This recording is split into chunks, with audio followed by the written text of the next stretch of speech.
Gattu Chinki and Christian wedding. Gattu Chinki ઘરની બહાર રમતા હતા કે ત્યાં જ એક અંકલ ડોરબેલ વગાડે છે. તમારા માટે મેલ આવ્યો છે. ઘરમાંથી પપ્પા દરવાજો ખોલે છે અને અંકલને જોઈને ગટ્ટુ ચિંકી પણ દોડીને દરવાજાની પાસે આવે છે. ઓહો, મેલ લાવું રજિસ્ટરમાં સાઇન કરું. એટલી વારમાં તો ગટ્ટુ ચિંકી મેલ રિસીવ કરે છે અને બધા ઘરની અંદર આવે છે. શું છે પપ્પા? હા પપ્પા, શું છે આમાં? લાવ બાળકો, હું ખોલીને જોઉં છું. પપ્પા જલ્દીથી મેલ ખોલીને જુએ છે તો તેમાંથી એક વેડિંગ ઇન્વિટેશન નીકળે છે. આ વેડિંગ ઇન્વિટેશન ખૂબ જ યુનિક હતું.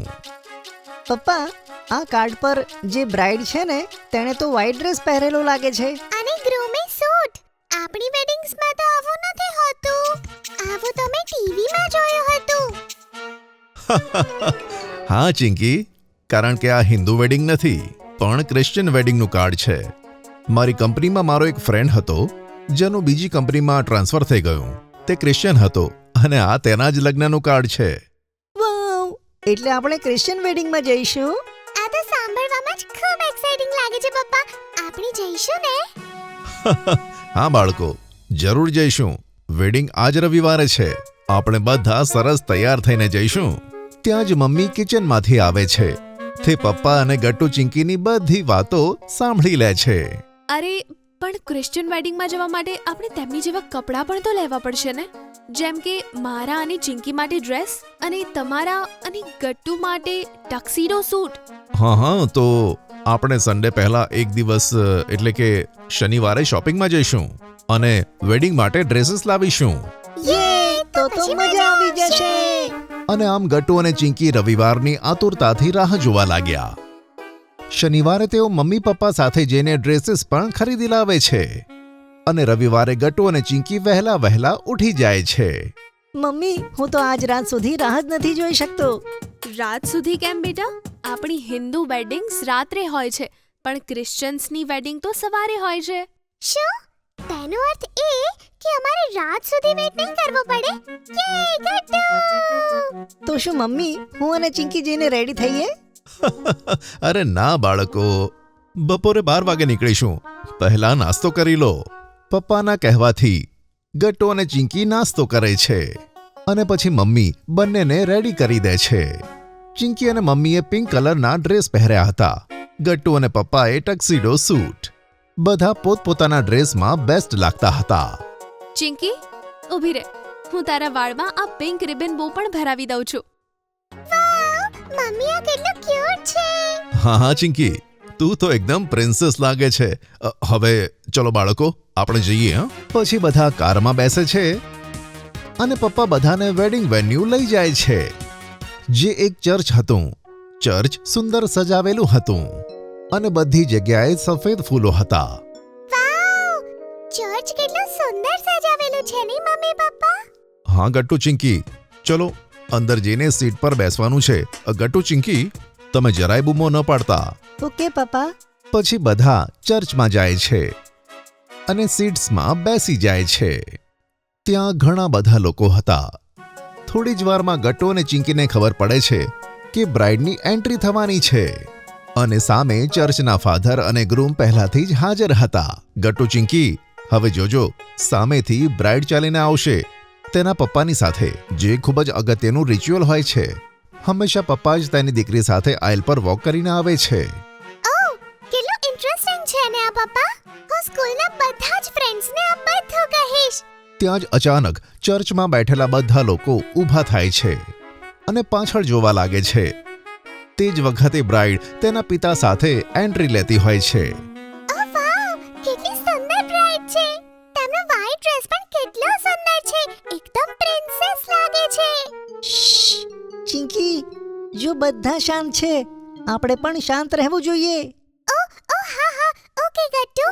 ધીરે ધીરે બ્રાઇડ ગ્રૂમ સુધી પહોંચે છે અને પછી તેના પપ્પા પાછળ જ રોકાઈ જાય છે. હવે સમય હતો વાઉસ એટલે કે લગ્નના પ્રોમિસીસ લેવા માટેનો. હવે તમે બંને વેડિંગ વાઉસ લેશો. યસ ફાધર, આઈ પ્રોમિસ કે હું હંમેશા તમારી સાથે ઓનેસ્ટ, કમ્પેશનેટ અને લોયલ રહીશ. Together we will laugh, cry, grow and live. Through of all the uncertainties and trials of life, I promise to be faithful to you and love forever. જેવા જ bride અને ગ્રૂમ પોતાના વાઉસ લે છે, ત્યાં બેઠેલા બધા લોકો ક્લેપિંગ્સ કરે છે. પછી ફાધર તેમને એકબીજાની રિંગ્સ આપે છે અને બંને જણા એકબીજાને રિંગ્સ પહેરાવે છે અને આ સાથે વેડિંગ પતી જાય છે અને ત્યાં બેઠેલા બધા લોકો ક્લેપિંગ્સ કરે છે. વાવ પપ્પા, હવે શું થશે? હવે બ્રાઇડ અને ગ્રૂમ ચર્ચની બહાર જશે, જ્યાં ટેબલ અને ચેર લાગેલા છે. ત્યાં બંને જણા એક સાથે ફોટો ક્લિક કરશે. પછી ખાવાનું શરૂ થશે. ચલો ગટ્ટુ ચિંકી, આપણે પણ બહાર જવાનું છે. હા, ઓકે પપ્પા. અને બાળકો, જ્યારે આપણે વેડિંગ કપલને કોંગ્રેચ્યુલેટ કરવા જઈશું ત્યારે તમે તેમને આ બુકે આપી દેજો. ઓકે? Okay mummy. પછી બધા મહેમાનોની સાથે ગટ્ટુ ચિંકી પણ બહાર લોનમાં જાય છે. ત્યાં બ્રાઇડ અને ગ્રૂમ પોતાની ચેર પર બેસી જાય છે અને પછી બધા મહેમાનો એક પછી એક તેમની પાસે જઈને ફોટો ક્લિક કરાવે છે. અને હવે વારો હતો ગટ્ટુ ચિંકી મમ્મી અને પપ્પાને જવાનો. ગટ્ટુ ચિંકી બુકે આપતા કહે છે કે Congratulations to both of you. Oh, thank you Gattu Chinki. હા, thank you very much Gattu Chinki. Congratulations Anthony. Thank you. આવો આપણે બધા એક સાથે પિક્ચર ક્લિક કરીએ. સે ચીઝ. ચીઝ. ત્યાં જ એક લેડી બ્રાઇડ પાસે આવીને કહે છે, હવે બુકે ફેંકવું જોઈએ. ચાલ લીઝા. હા હા જરૂર. લીઝા ઊંધી ફરીને ઊભી રહે છે. તેની પાસે હાથમાં એક બુકે હતું. તેની પાછળ તેની બધી ફિમેલ ફ્રેન્ડ્સ ઊભી હતી. ગટ્ટુ ચિંકી આ બધું ધ્યાનથી જોતા હતા. ત્યાં જ અચાનક લીઝા બુકેને જોયા વગર જ ફેંકે છે અને તેની બધી ફ્રેન્ડ્સમાંથી એક ફ્રેન્ડ બુકે કેચ કરે છે અને બધા હસવા લાગે છે. અરે મમ્મી, આ બધું શું થઈ રહ્યું છે? હા મમ્મી, પેલી દીદીના બુકે કેચ કરવાથી બધા હસે કેમ છે? કારણ કે બાળકો, આ એક રિચ્યુઅલ છે. તેમાં બ્રાઇડની જે ફ્રેન્ડ બુકે કેચ કરે તેના જ લગન હવે સૌથી પહેલા થશે. ઓ એમ. હા બાળકો, જુઓ ખાવાનું શરૂ થઈ ગયું છે. ચાલો જઈને જમી લઈએ. ઘરે પણ જવાનું છે ને? હા પપ્પા. પપ્પા, અહીંયા ખાવામાં શું હશે? તે જ જે આપણી વેડિંગ્સમાં હોય છે. હા બાળકો, લગભગ સેમ. પણ અહીંયા ડિઝર્ટમાં કેક હશે અને સૂપ સ્ટાર્ટ સાથે સેલેડ અને મેઇન કોર્સ. ચાલો આપણે જાતે જ જઈને જોઈએ. પછી ગટ્ટુ ચિંકી મમ્મી પપ્પા સાથે ખાવાનું ખાવા જાય છે. તેમને ખાવાનું ખૂબ જ યમી લાગે છે. પછી ડિઝર્ટ, ફ્રૂટ સ્ટાર્ટ અને કેક પણ ટ્રાય કરે છે. છેલ્લે વેડિંગ કપલને ફરી એકવાર કોંગ્રેચ્યુલેટ કરીને મમ્મી પપ્પા ગટ્ટુ ચિંકી ઘરે આવે છે.